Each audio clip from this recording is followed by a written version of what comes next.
കൂടുതൽ വാർത്തകളും വീഡിയോകളും കാണാൻ ഈ ചാനൽ സബ്സ്ക്രൈബ് ചെയ്യുക. കൂടെ ബെൽ ബട്ടൺ അമർത്തുക. Please subscribe our channel.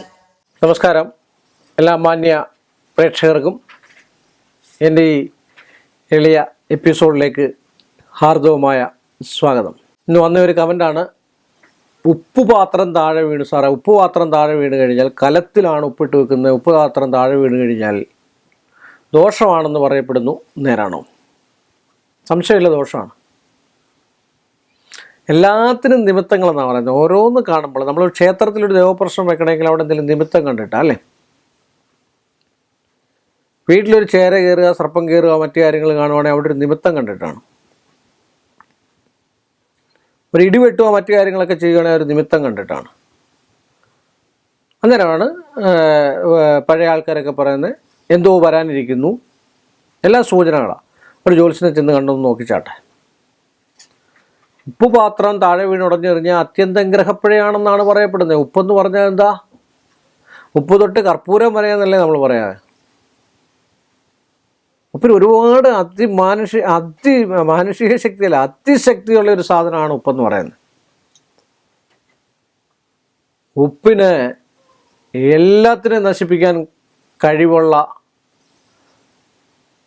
ഒരു വസ്തുവാണ് ഉപ്പെന്ന് പറയുന്നത്. ഏത് കാര്യത്തിനെ നശിപ്പിക്കാൻ കഴിവുള്ളതാണ്. എന്നാൽ അത് രസപ്രധാനവുമാണ് അല്ലേ?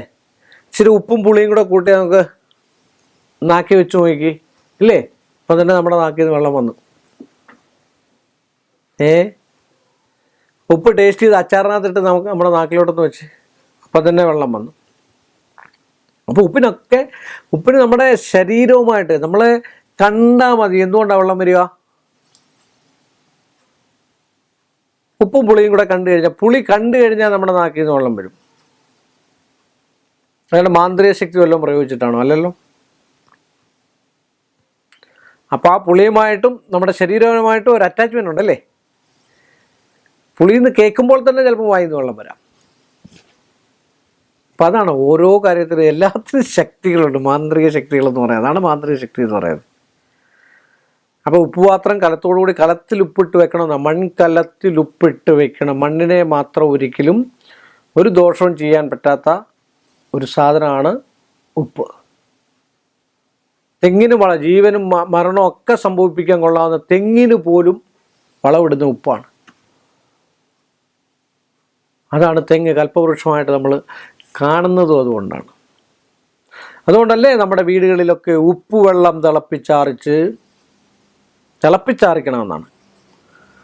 അത് ലേശം നമ്മൾ 1-2 തുള്ളിയോ ബക്കറ്റിനകത്ത് ഒഴിച്ച് വെള്ളം എടുത്തതിന് ശേഷം നമ്മുടെ വീടിൻ്റെ തറയും പരിസര ഭാഗങ്ങളും ഒക്കെ കഴുകണം എന്ന് പറയുന്നത് ഒരു ദോഷമായിട്ട് ചെയ്യുന്ന ഒരു നെഗറ്റീവും അവിടെ ഉണ്ടാകാതിരിക്കാൻ. ഒരു കഷ്ണം മഞ്ഞളും ഒരു പിടി ഉപ്പും എടുത്ത് നിങ്ങളൊരു ഗ്ലാസ്സിനകത്ത് സ്ഫടിക പാത്രത്തിലിട്ട് നമ്മുടെ ബെഡ്റൂമിൻ്റെ ഏതെങ്കിലും ഒരു മൂലയ്ക്ക് വെച്ച് നോക്കി.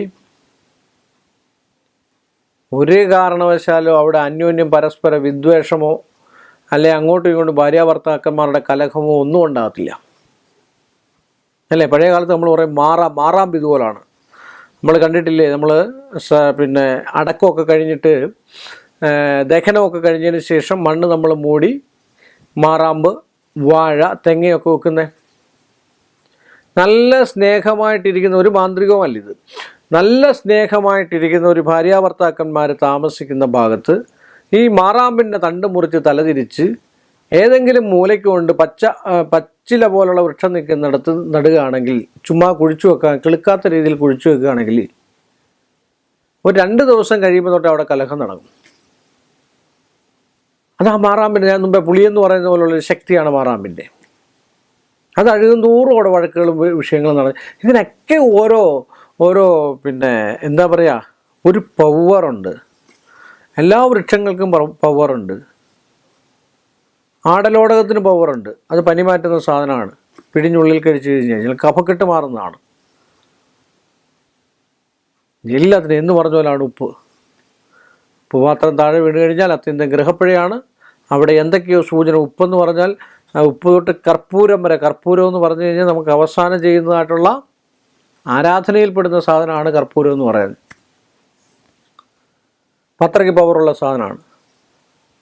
അപ്പോൾ അതിനുള്ള പരിഹാരങ്ങളും കാര്യങ്ങളും ഒക്കെ ചെയ്ത് കണ്ടു കഴിഞ്ഞാൽ ഏറ്റവും ഉത്തമമാണെന്ന് പറഞ്ഞുകൊണ്ട് ഈ ഒരു ചെറിയ എപ്പിസോഡ് ഞാനിവിടെ അവസാനിപ്പിക്കുന്നു. വീണ്ടും നമ്മൾ തമ്മിൽ കാണുന്നതുവരെ എല്ലാ മാന്യ പ്രേക്ഷകർക്കും എൻ്റെ നിസ്സീമമായ നന്ദി. കൂടുതൽ വാർത്തകളും വീഡിയോകളും കാണാൻ ഈ ചാനൽ സബ്സ്ക്രൈബ് ചെയ്യുക. കൂടെ ബെൽ ബട്ടൺ അമർത്തുക. Please subscribe our channel.